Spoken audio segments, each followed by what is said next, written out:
Bismillahirrahmanirrahim. Assalamualaikum warahmatullahi wabarakatuh. Selamat pagi dulur-dulurku sekalian. Semoga sehat dan bahagia selalu. Alhamdulillah, yang menjalankan ibadah puasa semoga dilancarkan. Yang tidak atau belum semoga aktivitasnya dilancarkan. Amin ya rabbal alamin. Sebelumnya ngapunten lur, ngapunten kenapa? Karena mau update video itu agak susah lur. Agak susah kenapa tuh mas? Nah kayak kuning-kuning nih kono kayak ya. Jadi 2 minggu ini saya harus pegang anak full gitu kan. Jadi kan kalau anak ditinggal di rumah nggak ada siapa-siapa, akhirnya solusinya diajak ke kandang dengan resiko ya akeh lur, resikonya yang ngene iki. Nah kayak gelosoran kayak ngono kayak untungnya belum mandi gitu kan. Apalagi dalam keadaan habis hujan gitu kan. Nggak boleh nyalain hujan, tapi kan habis hujan mesti becek gitu kan. Becek terus ya akhirnya kayak gini nih, anaknya kalau mainan pasti kotor, wis pasti lah. Nah jadi oh iya buat informasi lur, karena kemarin jatah pur udah habis gitu kan, terus saya mikir mau tak pur juga kayaknya nggak bisa gol gitu kan. Kemarin kan aku nyampur pur kan, kemungkinan ada sampai udah 3:1 gitu loh, 75% dedek, 25%-nya pur gitu kan. Terus karena wis banyak dedeknya gitu kan, dedeknya tak basahin ya lur, pakai air E4 sama molase gitu kan. Beberapa orang bilang ini namanya semi fermented, tapi apakah terfermentasi dengan waktu singkat kan susah kayaknya menjelasnya gitu lur. Nah hari ini wis mulai tak kasih full dedek gitu kan, full dedek dengan harapan ya wis lah pertumbuhannya yang penting stabil gitu ya. Kenapa sih pasti banyak yang bertanya, mas jenengan jualan kiloan terus olahan mateng tapi nggak mau pakai pur, kenapa ya? Ini saya jelaskan. Ketika kita beternak ayam dengan kuantitas maksudnya dengan kapasitas 50 lebih, itu nggak ada yang jamin ketika 1 kilo teman-teman bisa langsung jual 50 ekor sekaligus blek gitu, nggak mungkin lor. Nah apa tuh mas, mungkin kan bisa ke pengepul, ngapunten blebet kan ke pengepul, ya memang benar bisa ke pengepul lor, cuma kan harga tetap fluktuatif. Kemarin saya habis ada yang komen juga, oh harganya lagi turun. Nah nggak masuk logika lor, itu kan cuma logika di pengepul lor. Harga menjelang lebaran bisa turun itu cuma logika di pengepul. Jadi kalau logika di konsumen enggak pasti gitu kan.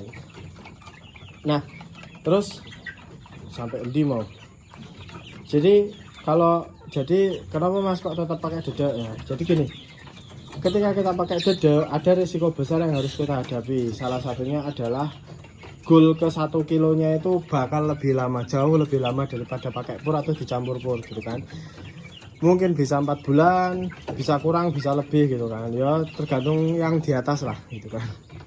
Nah ketika jangka waktu makin panjang gitu kan, ya waktu yang teman-teman butuhkan makin panjang. Tapi di samping risiko jangka waktu yang panjang tadi, ada konsekuensi waktu yang bakal panjang, ada risiko yang bisa diminimalisir. Apa itu? Ketika umur 1 kilo ketika umur 1 kilo nggak payu lur, harga lagi jelek, teman-teman nggak bisa jual, itu teman-teman nggak akan rugi ketika delay gitu loh.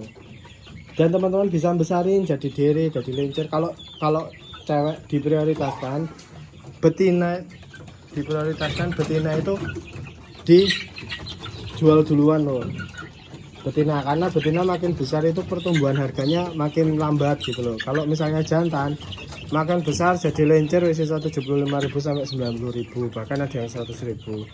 Nanti ketika jadi jago bisa 150.000, bahkan kalau bagus banget itu bisa 200 ribuan gitu kan.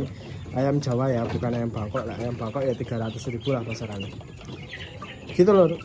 Jadi kenapa harus pakai dedek gitu kan, dibiasakan makan pakai dedek ya supaya pertumbuhannya stabil. Nah kalau misalnya pakai pur ya mas, ketika teman-teman ngepur sampai 1 kilo terus katakanlah bukan gagal panen, maksudnya teman-teman nggak mau dipanen dengan harga yang murah, misal di bobot 1 kilo, teman-teman harus harus delay. Ketika delay terus teman-teman berpikiran oh ya wes didelenya tinggal pakai dedek, gak bisa lur, pasti ngedrop dulu.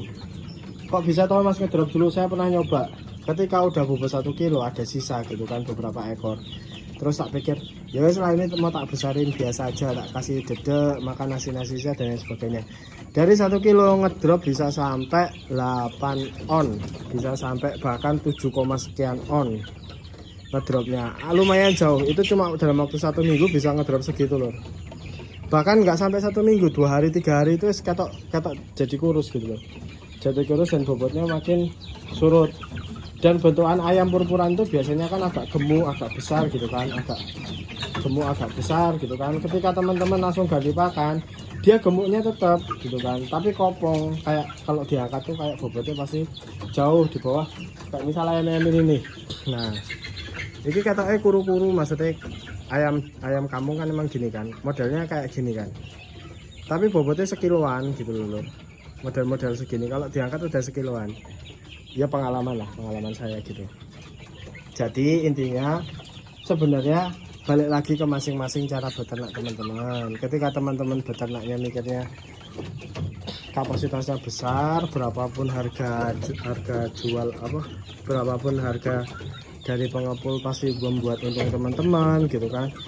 Ya monggo lakukan pakai pur, dipus sampai 1 kilo dan lain sebagainya. Yang jelas saya selalu menginformasikan bahwa ketika teman-teman pakai full pur, konsekuensinya harga lebih mahal, tapi waktu tempuh ke 1 kilonya lebih cepat.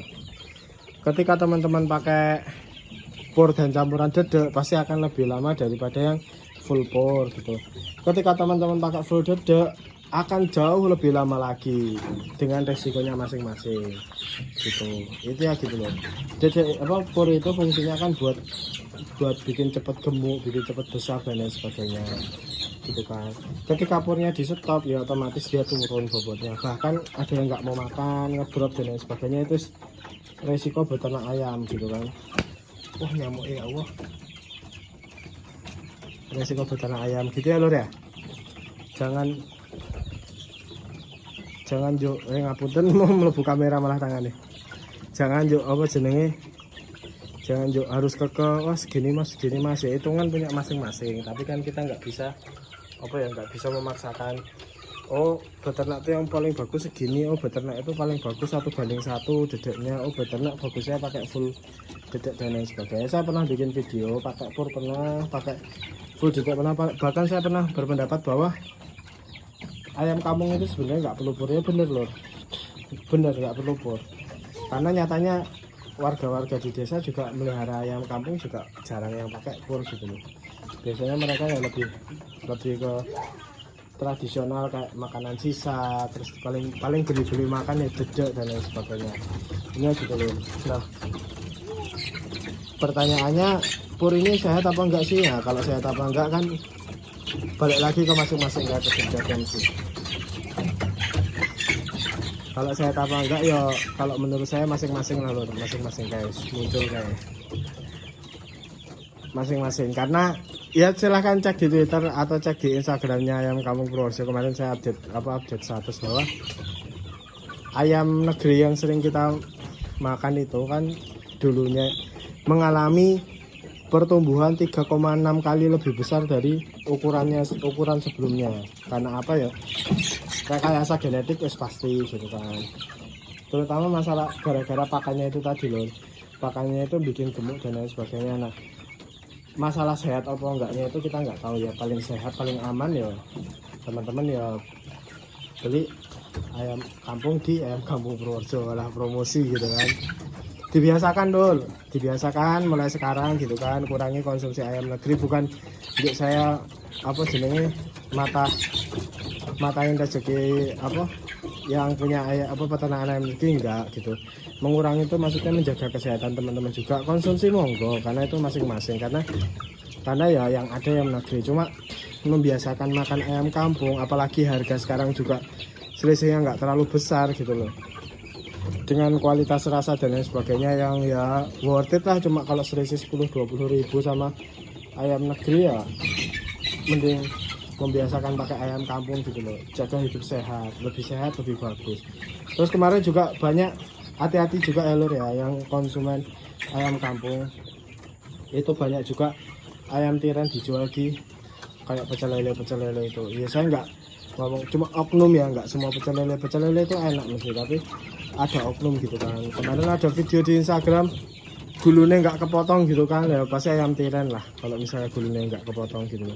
Dan teman-teman yang beternak diupayakan sebisa mungkin dan sejujur mungkin agar kita menjaga kejujuran. Kalau memang ayamnya itu, bahkan kalau bisa ayam sakit ya jangan dijual loh, karena juga nggak bagus. Maksud saya ayam sakit itu nggak bagus buat kesehatan gitu loh. Ngomong dia aja sakit gitu loh, walaupun udah digoreng dan lain sebagainya. Apalagi yang hatinya udah ada yang warna putih-putih itu kan pasti sakit kan. Kalau yang sakit-sakit seperti itu jangan sampai teman-teman jual, jadi konsumsi lah kalau bisa. Tapi kalau memang apa namanya nggak masalah, maksudnya dari segi kualitas daging masih oke ya nggak masalah gitu. Tapi yang paling nggak boleh itu tiren lur, jujur. Ayam mati wis bakar udah gitu, ikhlas gitu loh. Jangan sampai ayam mati terus dijual ke manusia, kasihan lur, kasihan. No. Jangan sampai dijual ke manusia. Karena gini lur, apa namanya, di agama Islam ya, di orang-orang muslim, kenapa beberapa hewan ternak itu harus disembelih lehernya, itu supaya menjaga kualitas daging lur, agar dagingnya itu nggak berpenyakit. Karena kalau disembelih dia nggak lebih rileks juga, wong di sing disembelih lebih rileks, tapi paling nggak dia meninggal karena memang aturannya seperti itu ya. Sing nyiptaknya yang di atas kan modelnya seperti itu, kita nggak bisa ngomong bahwa apa jenenge itu cuma masalah agama, tapi desainnya juga ada gitu loh. Kualitas dagingnya pasti beda, nggak warna biru pasti kan, lebih fresh dan lain sebagainya. Lagi kalau misal memang apa namanya kapasitas punya teman-teman itu besar gitu, terus banyak yang mati. Nah, ini yang kemarin yang itu mati loh, nggak kuat kayaknya. Ya tak kasih obat nggak kuat ya, memang terapi ternyata nggak terlalu ampuh sih. Ya nanti kita coba cari obat yang lain. Nah balik lagi ya, ketika teman-teman kapasitas kandangnya besar mungkin puluhan ribu, terus ada ayam yang mati gitu kan, apalagi di usia muda, terus teman-teman jual di pecel lele dan lain sebagainya, misal dia kali gulunya atau diketok dan lain sebagainya, itu bayangin orang yang makan terus kena penyakit itu karena gara-gara teman-teman gitu. Misal ini saling mengingatkan aja sebagai peternak, lebih baik ya silahkan teman-teman kerja sama penangkaran, entah itu penangkaran buaya atau penangkaran mana. Tapi aku nggak tahu kalau kayak buaya gitu mau nggak makan ayam tiren gitu, ayam mati sakit terus dimakan mau apa enggak, kita nggak tahu. Kalau misalnya masih utuhan ya dikasih makan ke piton gitu kan, yang punya apa ular-ular piton dan lain sebagainya gitu, yang mau makan unggas-unggasan ya dikasih gitu. Paling enggak kan lebih bermanfaat. Kalau memang nggak ada ya wis dibakar, wis paling bener. Jangan sampai dibakar dikasih makan ke lele juga boleh, tapi satu hal, jangan sampai dijual ke masyarakat itu butuh kepercayaan. Sekian dari saya, ngapunten bila videonya nggak jelas dan terlalu panjang. Wabillahi taufiq wal hidayah. Assalamualaikum warahmatullahi wabarakatuh.